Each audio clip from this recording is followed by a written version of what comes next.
Shalom, shalom, shalom, peuple de Dieu. Je vous salue tous au nom de Jésus-Christ. De partout où vous êtes connectés en ce moment sur YouTube et sur Facebook pour écouter ce message que je vous ai apporté en ce moment de la part de notre Seigneur Jésus-Christ. Ça fait un temps que nous parlons sur le mariage et aujourd'hui, nous allons encore parler de cela. Parce qu'aussi longtemps que le Saint-Esprit met en nous sa pensée, met en nous cette parole, nous continuerons toujours à parler sur ça et je crois que par la grâce de Dieu, cela va bénir plusieurs personnes. C'est vrai que beaucoup nous ont écrit qui vivent dans le mariage et d'autres veulent aussi s'engager dans les mariages. Alors c'est très important de parler sur le mariage parce que j'avais dit l'autre fois que dans le mariage, c'est là où on forme une famille. Et si les deux conjoints ne vivent pas dans la paix, ne vivent pas dans l'unité, ne vivent pas dans l'amour, il leur sera difficile de communiquer à leurs enfants. C'est que eux, parce qu'on ne peut donner que ce qu'on a. Alors si en vous deux, il n'y a que de problèmes, il n'y a que des stress, vous ne communiquerez seulement ce que vous avez en vous. Alors c'est pourquoi c'est très important de parler du mariage, de parler aux mariés, de parler aussi à ceux-là qui veulent s'engager dans les mariages pour qu'ils comprennent en quoi est-ce qu'ils veulent s'engager et pour ceux-là qui sont mariés, pour qu'ils comprennent s'ils marchaient de manière à ne pas plaire Dieu, qui marchent maintenant de manière à plaire Dieu, parce que c'est lui qui est auteur du mariage, c'est notre Dieu, c'est lui qui est le créateur du mariage, c'est lui qui a établi le mariage, c'est lui qui a institué le mariage.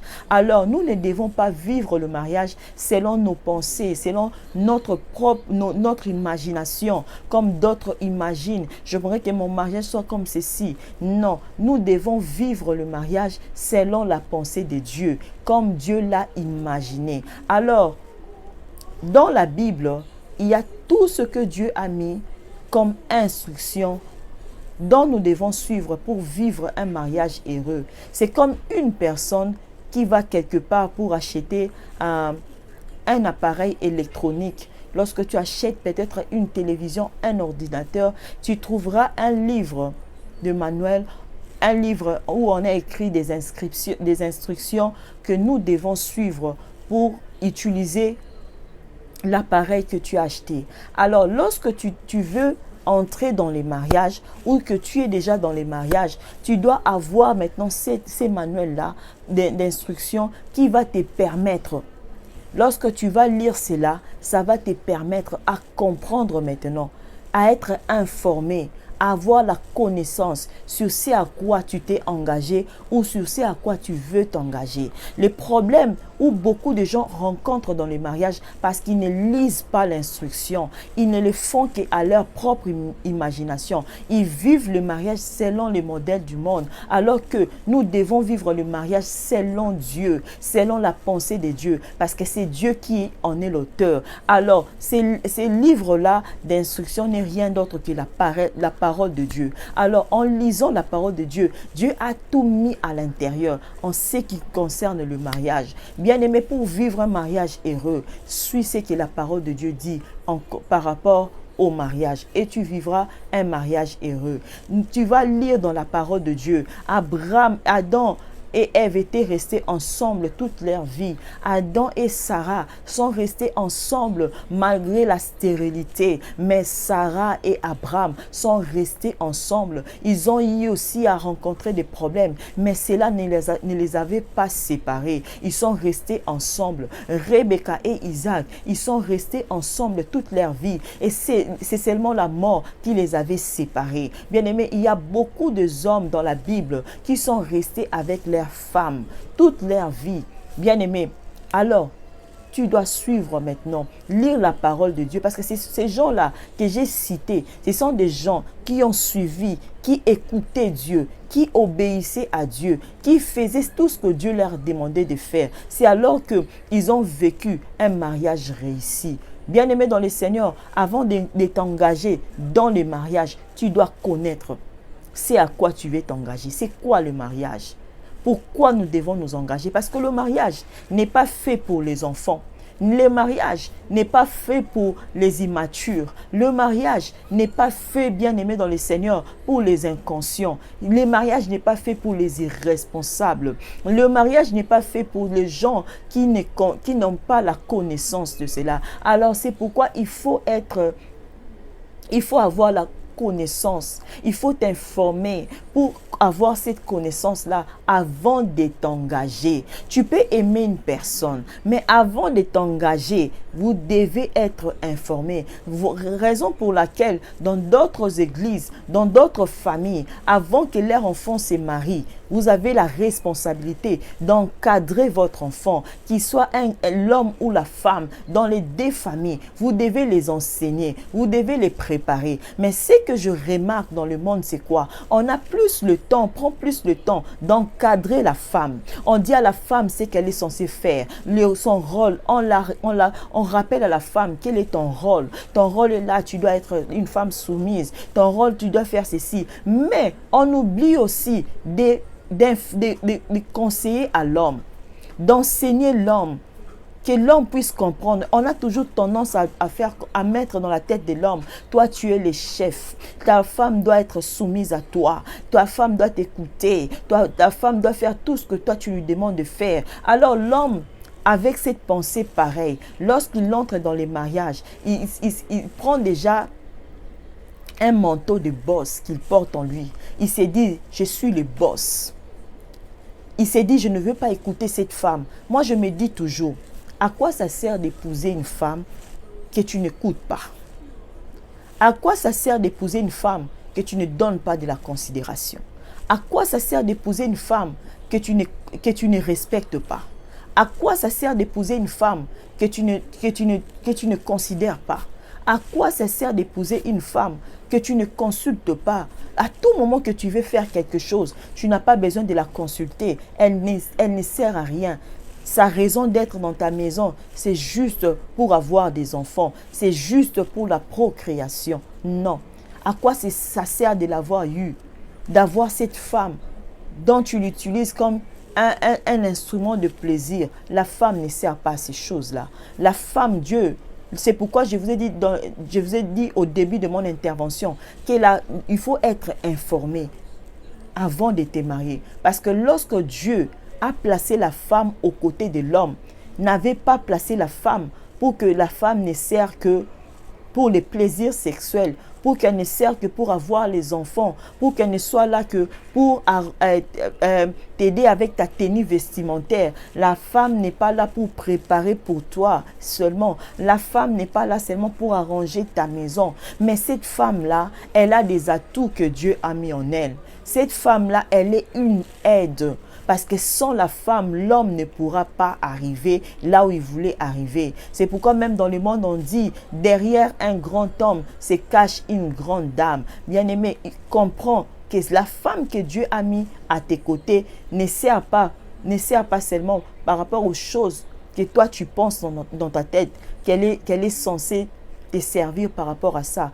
La femme que Dieu a mis à tes côtés, cette femme-là, elle est là. Elle a des atouts qui peuvent te propulser, qui peuvent t'amener plus loin que ce que tu peux penser. Alors, aie de la considération pour cette femme. Aie beaucoup de respect pour la femme que Dieu t'a donnée. Ne la regarde plus comme si tu regardais une serpillère, mais regarde-la avec beaucoup de considération. Surtout que cette femme-là a eu à te donner des enfants. Elle a risqué sa vie parce que donner des enfants, ce n'est pas facile, mais elle a accepté. Alors, regarde cette femme avec beaucoup de considération parce qu'elle a accepté la transformation de son corps. Elle a accepté, peut-être, elle voulait pas trop grossir, mais elle a accepté de grossir, faire ses sacrifices pour te donner des enfants. Alors, considère cette femme-là. Tu peux avoir de l'argent, tu achètes la nourriture, mais lorsque tu rentres à la maison, tu trouves sur ta table, on a déjà arrangé ta table. Elle a eu le temps. Tu avais seulement acheté la nourriture, mais cette nourriture-là, la préparation de cette nourriture, tu ne l'as pas fait. C'est cette femme-là qui a eu le temps de le faire. Alors, il faut vraiment la donner sa place la considération qu'elle mérite. Alors tu es rentré dans ta maison, tu as trouvé ta maison propre, clean, bien arrangée parce qu'elle était là, elle a joué ses rôles. Surtout aux hommes qui ont toujours l'habitude de dire aux femmes, surtout si la femme ne travaille pas, elle est une femme au foyer. Les hommes ont toujours tendance à négliger cette femme-là. Qu'est-ce que tu as fait pendant la journée? Moi, je suis allée travailler, chercher l'argent. Qu'est-ce que toi, tu as fait pour l'homme? Cette femme ne peut pas se fatiguer parce qu'elle ne fait rien. Entre-temps, s'occuper des enfants, ce n'est pas facile. Lorsqu'on laisse seulement à un homme, même pendant 1 heure, 2 heures du temps, laisse seulement l'homme de s'occuper des enfants. Lorsque la femme sort seulement dehors, tu recevras des coups de fil de ton mari pour te demander quand est-ce que tu rentres.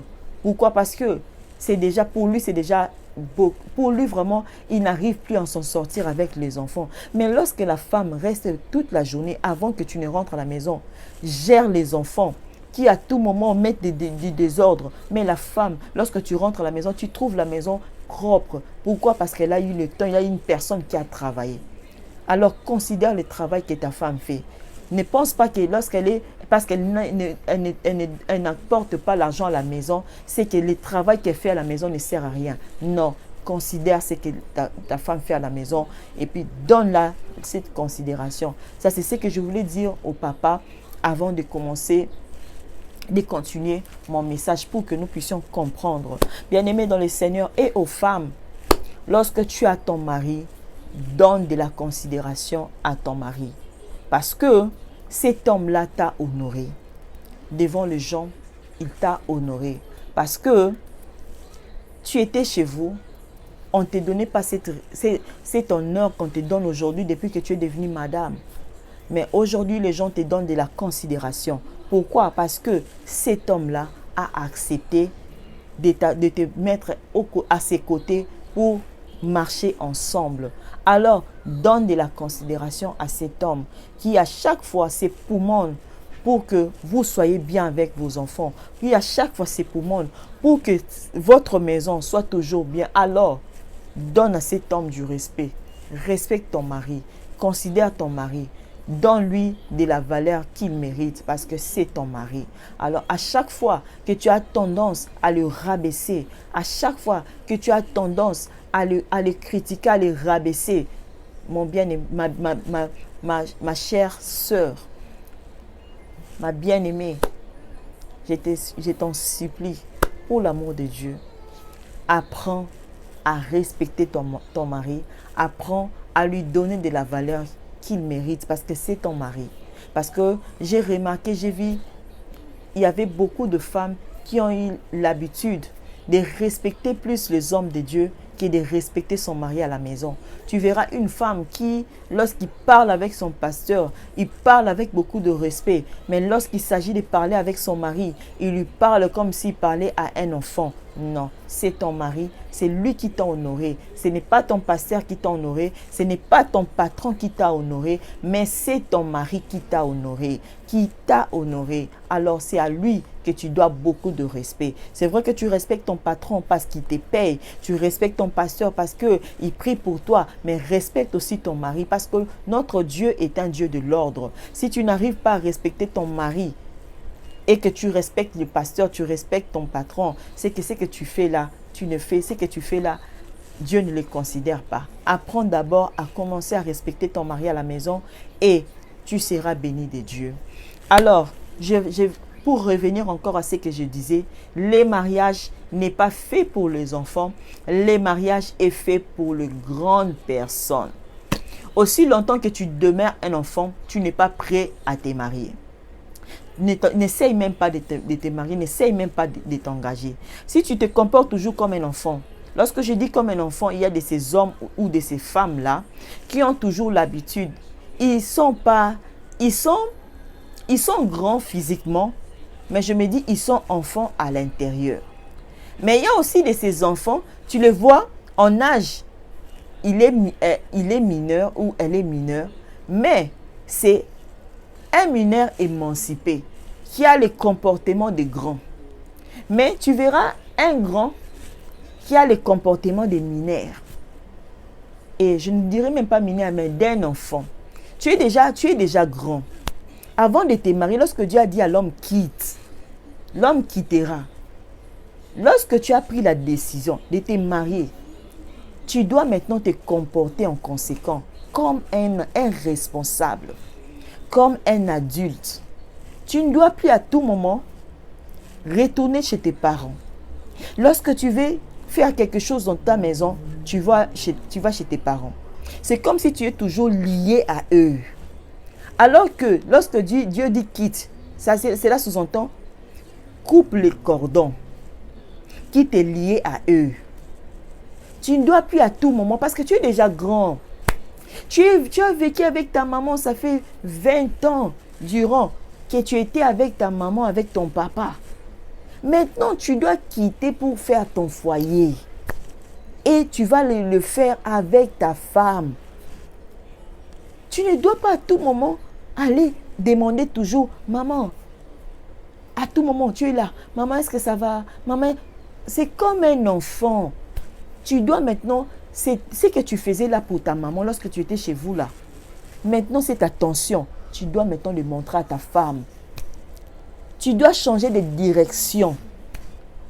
La direction de ton attachement doit aller maintenant, cette aiguille-là doit se tourner maintenant vers ta femme. C'est à elle maintenant que tu dois montrer cet attachement.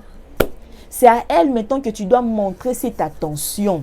Et non plus à tes parents, non plus à tes frères, maintenant à ta femme.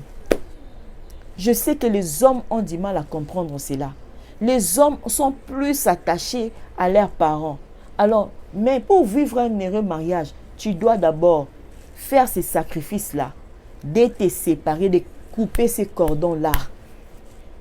Tu vois un homme qui à tout moment, même s'il veut voyager, il vit loin. Tu vois un homme qui vit dans un autre pays, mais même s'il veut voyager, aller quelque part, il faut qu'il commence d'abord par appeler sa mère. Maman, oh, je vais voyager dans 2 jours. Maman, j'ai acheté une voiture. Même ta mère n'habite pas là où tu habites, mais elle connaît tout de toi, tout de ta maison. Ton père connaît tout. C'est que tu n'as pas encore quitté. Vous savez une chose, lorsque Dieu a dit à Abraham, quitte ton pays, quitte ta patrie, va dans l'endroit, je vais te montrer, je rendrai ton nom grand. Abraham avait aussi une famille. Mais lorsque Dieu lui a dit de quitter, il a obéi, il a quitté.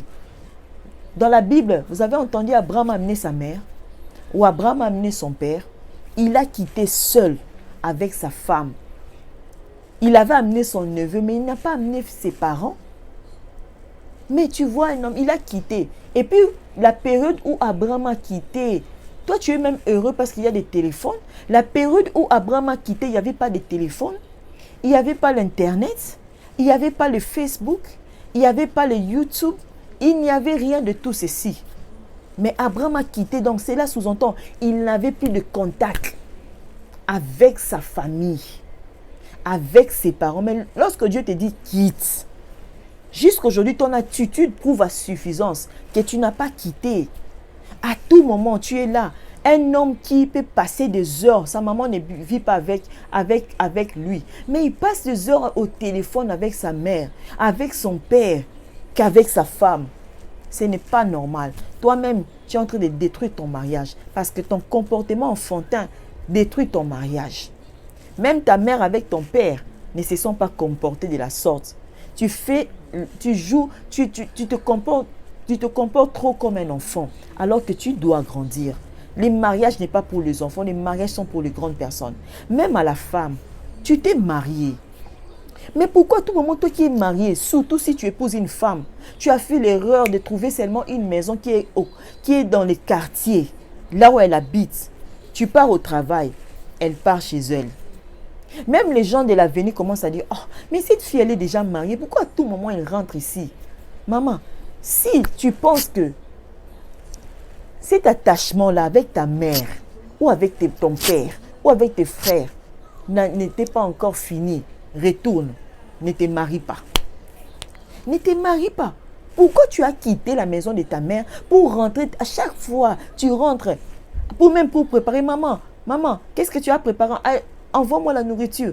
Je me demande même si tu vivais à l'étranger, tu allais demander à ta mère de t'envoyer la nourriture. Soyons responsables. Faisez maintenant, concentrez-vous maintenant, concentrez-vous sur vous, sur votre famille que vous allez fonder. Arrêtez de faire l'enfantillage. Vous devez maintenant former votre famille. C'est ce à quoi Dieu vous a mis ensemble. Concentrez-vous sur vous. À chaque fois, vous allez toujours, les parents, c'est si vous êtes toujours là, votre antenne, malgré que vous vivez dans votre maison, c'est comme si votre haut-parleur, votre antenne, toujours chez vous à la maison, c'est relié. Votre maison est reliée chez vous. Tout ce qui se passe, ton mari avait fait ceci, ton mari t'a acheté ceci, maman sait déjà, tes soeurs savent déjà, ton père connaît, ta femme avait fait ceci, tes parents savent déjà. Vous devez couper ces liens qui vous lient à vos familles. Vous devez couper ça, quitter réellement. Les mariages, c'est fait à deux. On n'amène pas la famille dans les mariages. C'est ce qui crée des troubles dans le foyer. Vous vous demandez, qu'est-ce qui crée les troubles dans le foyer? Mais c'est ce que vous faites. Vous-même, vous ouvrez la porte pour que le trouble entre. Pour que le trouble entre. Si ton mari hier a été rentré tard, dans ta famille, on connaît déjà. Si ta femme hier avait fait ceci, avait brûlé la nourriture, ta mère sait déjà. Et puis tu allais même faire un tour là-bas, tu as mangé. Ça, c'est quel genre d'homme? Ce n'est pas normal. Ok? Nous-mêmes, nous ouvrons la porte par notre enfantillage. C'est pourquoi je dis, le mariage n'est pas pour les enfants. Vous devez grandir avant de vous marier. Lorsque vous sentez en vous que vous avez grandi, que vous êtes devenu grand, c'est à ces moments-là que vous pouvez vouloir vous marier. Mais aussi longtemps que vous demeurez un enfant, ne cherchez pas à vous marier. Ce n'est pas, vous pouvez être grand, comme j'ai dit, grand dans le corps, mais dans la tête, vous êtes toujours un enfant. Et ça se saura par rapport à ce que vous faites. Par rapport à ce que vous faites. Alors, grandissez. Un homme qui a grandi, c'est un homme qui est responsable, qui sait prendre ses responsabilités. Tu n'es pas là, tu t'es marié déjà, mais à tout moment, maman, est-ce que là-bas, je n'ai pas venu prendre la nourriture pour manger ici? Maman, à tout moment, c'est votre provision vient de chez vous.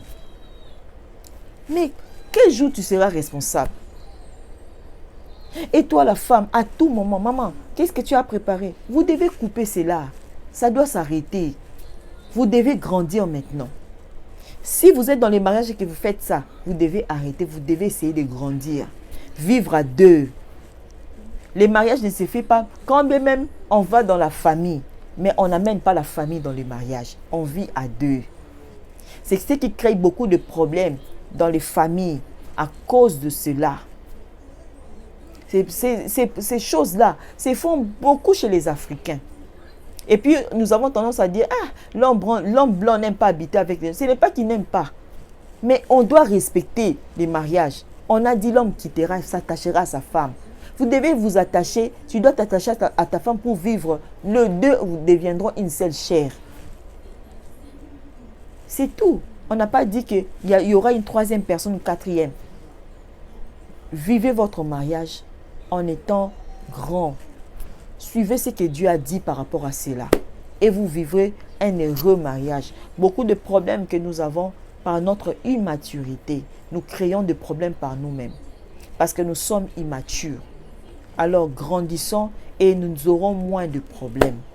Alors, il y a un autre point que je voulais dire aujourd'hui par rapport à notre comportement. Les comportements, notre caractère est un moyen qui crée aussi les problèmes dans le foyer. Parce que une personne, nous devons savoir que dans notre caractère, nous avons notre nature. La nature est liée par rapport au sang et par rapport à nos gènes. Tu as peut-être ta nature à toi. Par ta nature, tu es une personne qui n'aime pas qu'on te fasse des reproches. Par ta nature, tu es une personne colérique.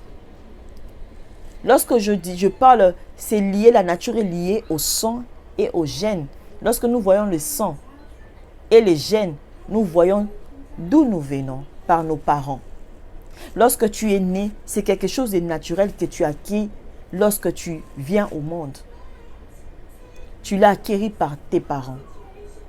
Alors, de même que nous avons, de même que nous nous ressemblons à nos parents physiquement, nous avons aussi d'eux comme héritage leur comportement, leur nature, leur caractère. Alors toi-même, tu sais la nature qui est en toi, les caractères que tu as, de qui tu as ces caractères. Alors, tu dois maintenant essayer de travailler sur ces caractères-là, travailler sur ces comportements pour t'empêcher de vivre les problèmes dans ton foyer.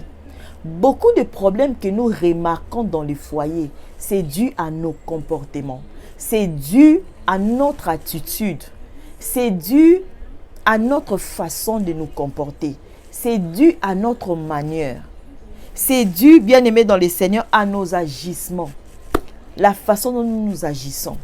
Beaucoup de problèmes que nous rencontrons au mariage, c'est dû à ça. Alors toi-même, tu dois te connaître toi-même pour éviter certaines choses, pour que tu enlèves certaines choses en toi. Pour ceux-là qui m'écoutent en ce moment, qui ne sont pas encore mariés, tu as des comportements en toi, tu as une nature en toi, un caractère en toi, que toi-même tu connais. Que ces caractères-là, beaucoup de gens te les reprochent, disent que ces caractères-là n'est pas bien. Il faut faire attention avec cela. Il y a même des gens qui te disent, toi avec ces caractères-là, tu auras du mal à rester avec une femme. Il y a même des gens de ta famille qui te disent, toi avec ces caractères-là, tu auras du mal à rester avec un homme. Tu le sais aussi. Mais il y a un homme qui vient, qui veut s'engager à toi, tu acceptes. Vous vous mariez. Il y a une femme qui vient, tu aimes, tu t'engages avec cette femme, vous vous mariez. Mais cette nature-là, ces caractères-là est en toi. C'est ces caractères-là qui créera les problèmes dans ton foyer. Ça ne sera pas le diable. Je vais vous dire une chose. La Bible nous dit, Caïn était irrité. Dieu a dit à Caïn, lorsque Dieu avait agréé l'offrande d'Abel, il avait désagréé l'offrande de Caïn. Caïn était irrité. Dieu a dit à Caïn, pourquoi ton cœur est irrité? Pourquoi ton cœur est fâché? Pourquoi ton cœur est aigri? Pourquoi ton cœur est rempli de méchanceté? Il lui dit, le mal est couché à ta porte, mais ne l'ouvre pas la porte pour qu'il entre. À ce moment-là, à cet instant-là, les diables n'étaient pas encore entrés en lui lorsque son cœur était irrité, lorsque son cœur était en colère. Ça faisait partie de sa nature. Parce que ça faisait partie de sa nature. Mais lorsqu'il a ouvert maintenant la porte, le diable est entré. Il s'est uni avec sa nature. C'est ce qui a poussé à Caïn de tuer Abel. Il y a de ces gens qui à tout moment, tu le vois un homme dans son foyer, comment tu te comportes avec ton mari ou avec ta femme. À tout moment, lorsque tu demandes pardon, je ne sais pas ce qui m'a poussé, ça c'est vraiment l'ennemi qui est entré en moi, le diable qui m'a poussé à te taper comme ça, à faire ceci. Or, cette colère-là, cette caractère-là, cette façon-là, cette nature-là, cette façon d'être-là, tu l'avais déjà. Ça fait partie de toi. Peut-être cette colère, tu l'as héritée de ton père. Ton père est un homme colérique. Peut-être ta mère est une femme colérique. Alors, tu dois maintenant lutter contre ces choses. Combattre cela. Comme l'apôtre Paul avait dit, les biens que j'aimerais faire, je n'arrive pas à le faire. Mais le mal que je me refuse de faire, je me retrouve en train de le faire. Qui va me délivrer? Il a dit, gloire soit rendue à notre Seigneur Jésus-Christ parce qu'il avait reçu sa délivrance. C'était un homme powerful. C'était un homme puissant. Mais il y avait quelque chose en lui qui l'empêchait de faire le bien qu'il voulait. C'était à l'intérieur de lui. C'était dans son âme qui combattait. Bien-aimé, laisse-moi te dire une chose. Tu peux, les spirituels et les physiques, c'est deux choses opposées. Et puis, tu peux être spirituellement, tu es fort spirituellement, tu chasses les démons. Mais ta nature, c'est ta personne. C'est ce qui, ta nature, c'est ta personnalité. Ton comportement, c'est ta personnalité. C'est ce que tu es. Nous avons plus le temps de chercher à arranger notre spirituel, à rendre notre spirituel fort. Or, nous devons plus travailler sur notre comportement, sur notre nature, sur notre caractère. Ça, c'est parce que ça, c'est notre personnalité. C'est ce que nous sommes en réalité. Et c'est cette personnalité-là qui crée des problèmes dans beaucoup de foyers aujourd'hui. Tu vois un homme qui est d'une infidélité pas possible. Un homme infidèle qui à tout moment trompe sa femme, mais qui lui-même ne sait pas comprendre pourquoi il le fait. Peut-être si tu regardes, tu vas encore en arrière, tu trouveras son grand-père ou son oncle. C'était un homme infidèle, impudique, qui aimait beaucoup de femmes. Ou peut-être son père, c'est un homme qui a épousé plusieurs femmes. Et il vit cela. Lui-même, il ne comprend pas. J'aimerais dire aussi, j'aimerais encore revenir pour dire encore à ceux-là qui veulent se marier, qui pensent que épouser un homme de Dieu ne veut pas dire que tu as épousé un homme saint. Qu'est-ce que je veux dire par là?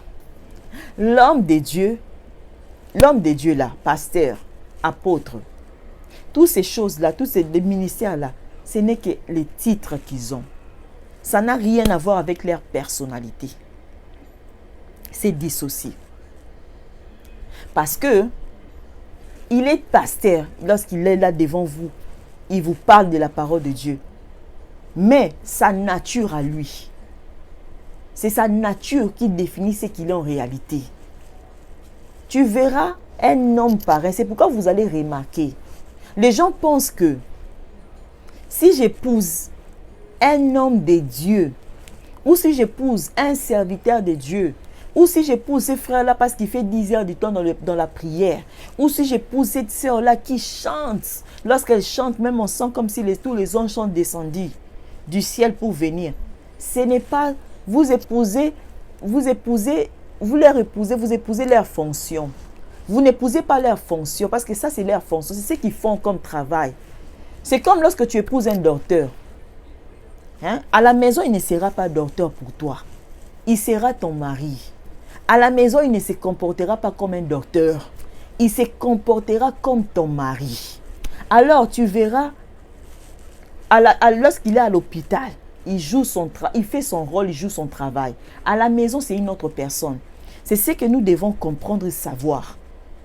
Ne pense pas que si j'épouse un homme de Dieu, je serai dans la paix dans mon mariage. Non, détrompe-toi. Parce que il y a des femmes, des femmes qui ont épousé des hommes de Dieu. Parce que elles ne disent pas seulement ce qui se passe chez elles ou dans leur foyer. Si elles prenaient le temps de te dire, de te raconter la nature de cet homme de Dieu, peut-être tu ne voudras plus épouser un homme de Dieu. Parce que leur nature, comme on dit lorsque on chasse un chien, il revient toujours au galop. Sa nature revient toujours. C'est pourquoi travaillons plus sur notre nature, sur notre comportement, parce que c'est lié à notre sang. C'est pourquoi lorsque les gens disent « j'aimerais épouser cette personne », mais quand même tu connais son comportement n'est pas bien, tu te dis « je vais seulement l'épouser, il va changer ». Qui te dit « il va changer, je vais l'aider à changer ». Non, tu ne peux pas, tu ne sauras pas aider une personne, tu ne sauras pas changer la nature d'une personne. Ça, c'est le domaine du Saint-Esprit. Aucun homme ne peut changer la nature d'une personne parce que c'est lié au sang. C'est lié à ses gènes. C'est un comportement qu'il a acquis depuis ses ancêtres. C'est lié à lui. Alors, pour qu'il change lui-même, il doit prendre conscience, comme toi-même, maman, qui me suit, ou papa. Prends conscience de ta nature, de ces défauts-là que tu as, qui fait partie de toi. Prends maintenant conscience de refuser ces choses, comme l'apôtre Paul avait fait. Tu te dis, je ne veux plus de cette nature-là colérique. Je ne veux plus de cette nature-là égoïste. Je ne veux plus de cette nature-là nerveuse. Je ne veux plus de cette nature-là cupide. Je ne veux plus de cette nature-là infidèle. Je ne veux plus de ces choses. Tu pries vers Dieu et Dieu va t'aider comme il avait aidé Paul. Sinon, tu ne sauras pas. Ça revenait toujours. C'est pourquoi vous remarquez aujourd'hui, lorsque nous parlons, nous regardons les divorces qui s'est fait dans le monde. Vous verrez les taux élevés maintenant, c'est les hommes de Dieu. C'est à l'église que vous allez remarquer aujourd'hui les taux de divorce élevés. Même chez les païens, ce n'est plus comme ça. Pourquoi? Parce que leur nature, ils ne travaillent pas sur leur nature. Ils ne travaillent pas sur leur nature, ils travaillent plus sur le spirituel. Ils prient beaucoup, l'esprit est fort. Mais la nature, les caractères restent intacts. Ça reste intact. La personne ne change pas comme Rabbi. Alors que la position de Rabbi est seulement pour Jésus. La personne ne change pas. La personne est restée comme ça. Et tu as une nature, tu as une personne qui ment facilement. Parce que c'est sa nature. Elle a la facilité, même pour rien, une femme qui ment sans raison, ment. Parce que c'est sa nature. Tu dois maintenant essayer de lutter par rapport à ça dans les prières. Parce que avant que Dieu t'aide, parce que des fois, la Bible nous dit, vous priez, vous ne recevez pas parce que vous demandez mal.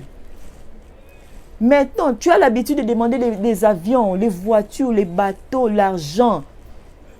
Demande maintenant, prie maintenant pour ta nature, ton comportement, tes faiblesses. Prie maintenant pour ça. Parce que c'est ce qui occasionne, c'est ce qui est maintenant une occasion de chute pour ton conjoint. C'est ce qui est maintenant une occasion de chute pour ta conjointe. Parce que ces comportements-là vous empêchent maintenant de vivre dans l'unité. Ces comportements-là, cette nature-là vous empêche d'être unis. Alors tu dois travailler sur ça. Parce que si tu es un homme infidèle, un homme impudique, parce que tu l'as reçu par tes parents, parce que c'est les gènes, même si tu es un homme, tu es un pasteur, on a tous vu, même dans la toile, sur les réseaux sociaux, comment on parle des pasteurs qui sont impudiques, qui commettent l'adultère. On va encore plus loin, on a vu des serviteurs de Dieu, des chantres qui ont fait des masturbations. On a vu ça sur la toile, dans les réseaux sociaux. Pourquoi? Tu peux être là en train de chanter, mais ton comportement, cette nature-là, tu dois maintenant prier pour cela, comme l'apôtre Paul avait fait. Sinon, même lorsque tu te maries, si tu amènes toujours ces mêmes natures, ça sera toujours un problème dans ton foyer. Ça sera un problème. C'est cette nature-là qui va vous allez vous combattre tous les deux avec vos natures. Vos caractères vont se combattre. Alors, cherche maintenant à travailler sur ton caractère. Travaille sur ton caractère. Commence à les refuser maintenant. Toi-même, tu sais que ces caractères n'est pas bien. Ces caractères empêchent même mon mari de me donner de bonnes choses. Parce que tu as un mauvais langage. Tu dois maintenant travailler sur ça. Que cela maintenant te mette mal à l'aise. Travaille maintenant sur ça. Tu te dis que j'ai un caractère là. Ces caractères m'empêchent ma femme d'être heureuse. Travaille sur ces caractères-là, mon frère. C'est ce qui vous empêche de vivre heureux dans votre ménage. C'est ce qui fait qu'il y ait une occasion de chute. Alors que la Bible déclare qu'on ne doit pas être l'occasion de chute pour l'autre. Fais un effort, prie à Dieu. Je vous ai donné l'exemple de Paul. Paul a pleuré vers l'Éternel. Paul a prié. Il était un homme puissant, un homme de Dieu puissant. Mais il s'est retrouvé dans ces cas-là. C'est cette nature-là qui combattait en lui. Alors tu dois prier pour cela. Que l'Éternel t'aide. Parce que si tu arrives maintenant à t'en sortir par rapport à ton comportement, tu seras un homme heureux et tu seras une femme heureuse. Tu apporteras la paix dans ta maison. Parce qu'à l'intérieur de toi, tu as réussi à vaincre cette nature-là. Alors c'est cette nature qui y est un combat. Parce que tu peux vouloir te dire, non, je vais épouser un homme de Dieu. Je vais épouser un homme qui est, je remarque cette sœur-là qui prie beaucoup, je vais l'épouser. Le jour où tu épouses la sœur qui priait là, tu la mets dans ta maison. Même lorsque tu racontes aux gens, ma femme là, c'est comme elle est vraiment une sorcière. Les gens ne te croiront pas. Parce que quoi? L'apparence qu'elle montre à l'église, elle est sainte. Alors que toi, dans la maison, elle ne sera pas cette chantre-là qu'eux, ils voient à l'église. Mais elle sera ta femme, elle montrera maintenant son caractère, sa nature. C'est pourquoi, avant de vous marier, ou vous qui vous êtes déjà mariés, travaillez maintenant sur votre nature. Travaillez sur votre caractère. Et ça sera une bénédiction pour votre mari. Et pour notre point, avant de clôturer, nous allons parler sur les sentiments. Nous allons lire dans le livre de Genèse, le chapitre 21, le verset 10. La Bible dit, « Et elle dit à Abraham, chasse cette servante et son fils, car le fils de cette servante n'héritera pas avec mon fils, avec Isaac. » Cette parole déplut fort aux yeux d'Abraham à cause de son fils. Mais Dieu dit à Abraham, que cela ne déplaise pas à tes yeux, à cause de l'enfant et de ta servante. Et de ta servante. Accorde à Sarah tout ce qu'elle te demandera, car c'est Isaac qui sortira une postérité qui te sera propre. Amen, amen. Bien-aimé, j'aimerais parler du sentiment. Qui est dans le couple, vous devez enlever ce qu'on appelle les sentiments. C'est à cause de cela que beaucoup de couples se retrouvent divisés, se retrouvent dans les troubles parce que vous mettez les sentiments à l'intérieur de vous. Vous êtes emporté par les sentiments. Vous êtes animé par un sentiment qui vous pousse à prendre des décisions qui sont poussées par des sentiments. Et ces genres de décisions-là qui créent les troubles en vous, qui créent des divisions en vous, qui créent des querelles en vous. Et vous amenez sans vous en rendre compte des problèmes dans votre foyer, des problèmes dans votre couple. Dans un couple, vous devez vous écouter l'un et l'autre. L'homme doit écouter sa femme et la femme doit écouter l'homme. Parce que lorsque Dieu a placé la femme aux côtés de l'homme, il sait l'importance de la femme. Elle est là pour être ta conseillère. Lorsque Dieu a placé le mari aux côtés de la femme, Dieu sait pourquoi il t'a donné ces maris-là, pour qu'ils soient aussi ton conseiller. Alors ne cherchez pas les conseils ailleurs, mais ton premier conseiller, comme j'avais fait dans la vidéo partie 4, que ton premier conseiller, c'est ton mari. Et ta première conseillère, c'est ta femme. Vous devez l'écouter et vous vivrez encore dans la paix dans votre foyer lorsque vous vous écoutez. Parce que lorsque vous ne vous écoutez pas, l'homme sent que tu ne l'écoutes pas, ça l'étouffera aussi, il ne pourra pas bien parler, il ne pourra pas aussi parler parce qu'il sait, peu importe ce que je dis, ma femme ne m'écoute pas. Si la femme remarque aussi que peu importe ce que je dis, mon mari ne m'écoute pas, ça va aussi l'étouffer. Alors je vais vous parler de l'histoire d'un homme dans la Bible, à qui la femme avait donné à son homme un conseil. Je vais vous parler du patriarche Abraham, l'homme de la foi, l'homme, le père de multitudes. Et j'aimerais vous parler de la mère des multitudes, notre mère Sarah. Elle a eu un jour, vous savez tous l'histoire que Sarah ne pouvait pas avoir d'enfant. Sarah avait demandé à Abraham parce qu'elle avait perdu la foi. Elle a demandé à Abraham d'avoir un enfant avec l'une de ses servantes, Agar. Alors, Abraham a aussi écouté sa femme, a eu un enfant avec Agar. Après des années, Dieu, comme il est fidèle, il a accompli sa parole. Il a accordé un enfant, l'enfant de la promesse qu'il avait promis à Abraham. Il a donné cet enfant et Sarah a eu Isaac. Alors, un jour, la Bible me dit, Sarah a observé Ismaël. Il a regardé. Mais ces jours-là, Sarah n'avait pas regardé Ismaël comme dans les yeux ordinaires. Il a regardé Israël avec les yeux du futur. Et lorsqu'il a regardé avec les yeux du futur, avec un yeux plein de discernement, elle est allée voir son mari, Abraham, pour lui dire à Abraham directement, Abraham, chasse ton enfant Ismaël et sa mère, parce qu'il n'héritera pas aux côtés de notre fils Isaac. Alors, ces messages-là déplu Abraham. Mais comment est-ce que tu peux me demander, pourquoi la Bible nous précise bien ça a déplu Abraham? Parce que Ismaël était son fils. Parce que Ismaël, c'était son fils. Il y avait les sentiments d'un père qui étaient là. Les sentiments d'un père qui agissait maintenant. Avec les sentiments, parce que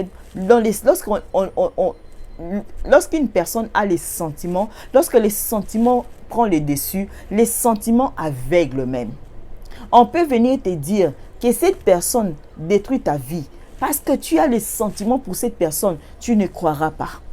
On peut te dire, tu vois ta sœur là, c'est elle qui dit des mal contre toi. Comme tu as des sentiments envers elle, tu ne croiras pas parce que les sentiments couvrent même la vision. Les sentiments, si tu aimes un homme, même si l'ange paraît là, pour te dire que cet homme n'est pas bien, n'est pas fait pour toi, surtout que tu l'aimes et qu'il t'a proposé le mariage, tu ne croiras pas. Même si Dieu envoie un ange, pourquoi? Les sentiments couvrent même la vue, couvrent la vision. C'était le cas d'Abraham. Il avait les sentiments maintenant pour son fils. C'est pourquoi je dis au couple, faites attention aux sentiments. Parce que les sentiments t'empêchera d'écouter la voix de la raison, d'écouter ce qui est bien, qui sera une bénédiction pour toi, qui épargnera beaucoup de dangers dans votre foyer. Parce que si vous mettez les sentiments dans les choses où vous ne pouvez pas mettre les sentiments, ça va vous détruire. Alors, il faut faire beaucoup attention. Abraham avait les sentiments en lui parce que c'était son fils. Toi, une femme qui vient me demander de chasser mon fils, tu n'es pas sorcière quelque part. Tu es un homme, ta femme vient auprès de toi te dire chasse ton fils. Tu vas dire, mais cette femme, elle est sorcière. Cette femme, elle est méchante. Cette femme, c'est une mauvaise femme. Elle me demande de chasser mon fils, mon sang. C'est lui qui vient de moi. Si on m'appelait la première fois papa, c'est Ismaël. Et lui me demande pendant de chasser alors que c'est cette idée-là d'avoir cet enfant. L'enfant est innocent. C'est cette même femme. Oh, si Sarah était à cette époque dans votre famille, vous allez dire cette femme, elle est sorcière. Elle veut séparer son père et son fils. Imaginez-vous, ta femme te dit, chasse tes parents. Tu vas dire, mais cette femme, elle est sorcière. Ta femme te dit, enlève ton frère dans la gérance de tes biens. Tu vas dire, cette femme, elle est sorcière, elle veut nous diviser en famille. Si ta femme te dit, non, je ne veux pas que tes nièces vivent ici. Tu vas dire quoi? Cette femme, c'est une mauvaise femme. Elle ne veut pas les gens de ma famille dans la maison. Tu diras cela. Tout homme avec les sentiments dira cela. Même toute femme avec les sentiments, si ton mari vient avec une idée, te dit que ta mère ne peut pas venir habiter ici, tu diras que cet homme n'est pas bon, un homme méchant n'aime pas ma famille. Si te dit non, ta soeur, je ne veux pas de ta soeur ici, non, tu vas dire que ta soeur, mon mari n'est pas bien, c'est un homme méchant. S'il dit que le comportement de ta soeur, je ne veux pas qu'elle habite ici avec nos enfants, tu diras que non, cet homme n'est pas bien. Surtout que lorsqu'elle les conseille à trait avec nos membres de famille proches, directement ces conseils est rejeté. On traite maintenant des personnes qui nous donnent ces conseils-là de mauvaises personnes. Mais ce que j'ai aimé, c'est quoi?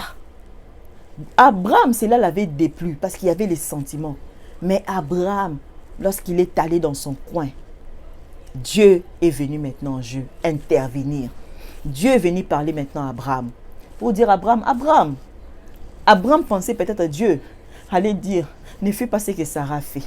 Abraham, n'écoute pas Sarah, mais Dieu vient encore frapper encore sur ce que Sarah a dit. Abraham, écoute, fais tout ce que ta femme t'a demandé de faire. Ah! Fais tout ce que ta femme t'a demandé de faire.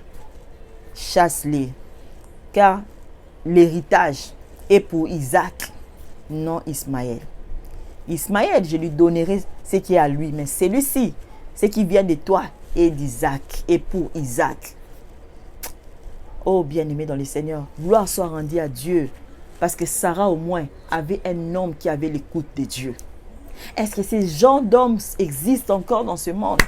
Parce que tu peux être pasteur, tu peux être un frère qui prie beaucoup, mais peut-être tu n'es pas à l'écoute de Dieu. Si ta femme te dit une telle chose, quelle sera ta réaction? Est-ce que tu écouteras ce que Dieu va te dire? Même si tu fais un songe. Il y a de ces hommes qui restent avec leurs femmes, qui font aussi des songes, mais n'écoutent même pas.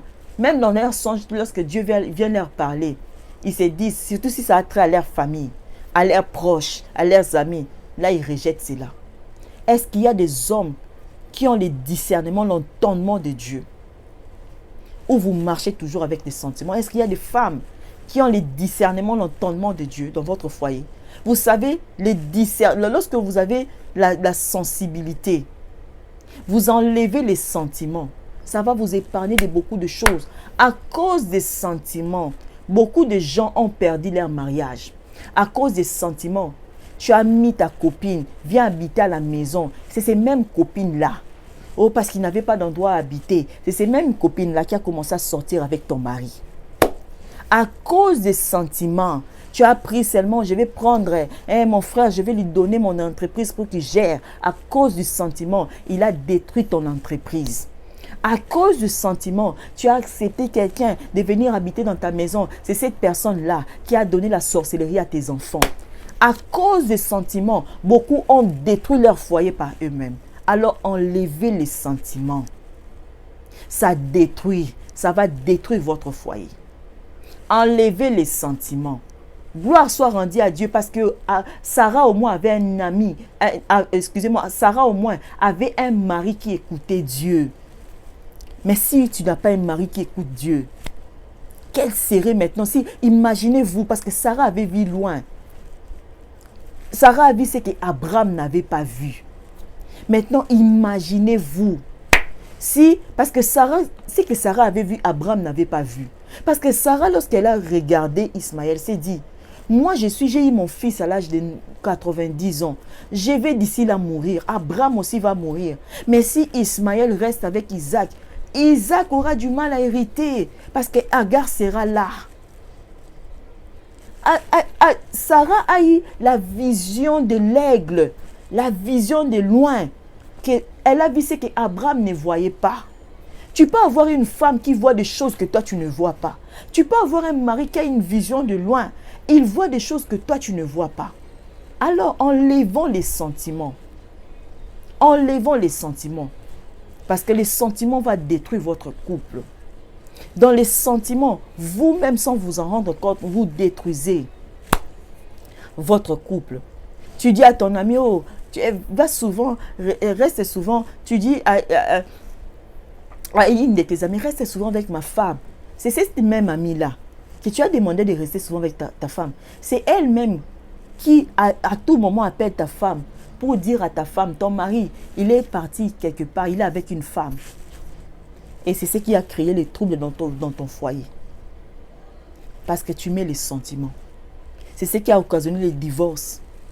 À cause du sentiment. Tu connais la personne par l'apparence extérieure. Mais celui qui sonde les cœurs et les reins, c'est Dieu. Alors, il faut enlever les sentiments. C'est les sentiments qui détruisent. Alors, il faut avoir le sens du discernement. Discerne ce que des conseils que la personne te donne.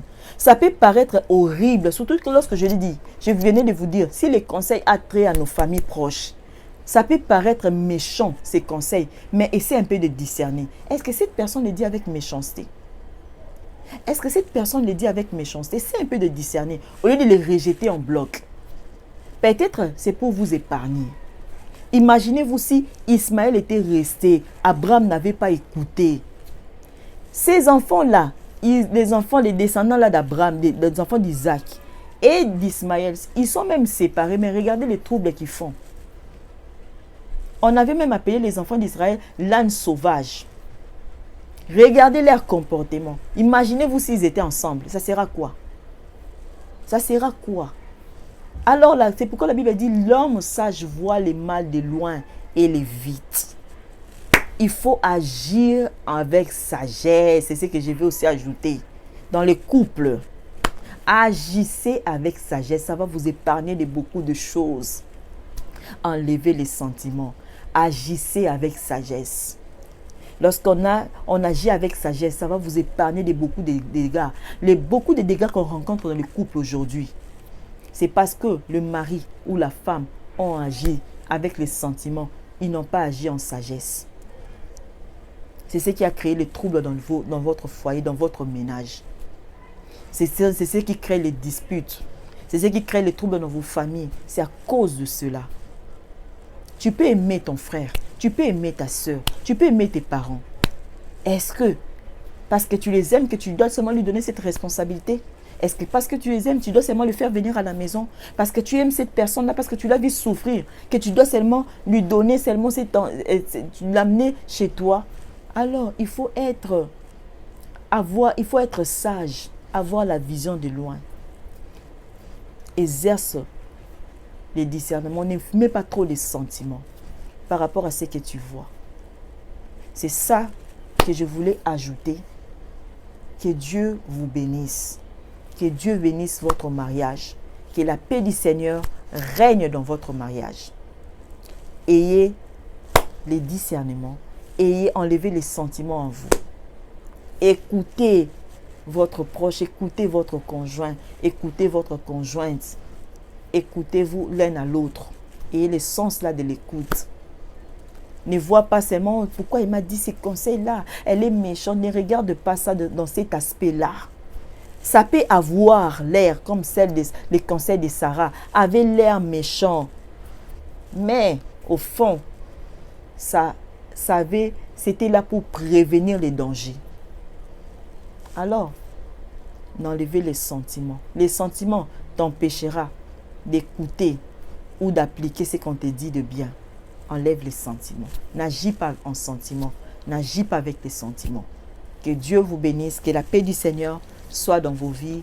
On se retrouve prochainement avec un autre numéro. Toujours dans la même chaîne, Bibette for et Mom. Et pour ceux-là qui veulent nous suivre, suivez-nous sur notre page Facebook, Bibette for et Mom. Et vous aurez beaucoup des enseignements aussi là-bas parce que nous faisons des lives et des directs. Et je pense que par la grâce de Dieu, vous serez bénis. Que Dieu vous bénisse. Soyez bénis.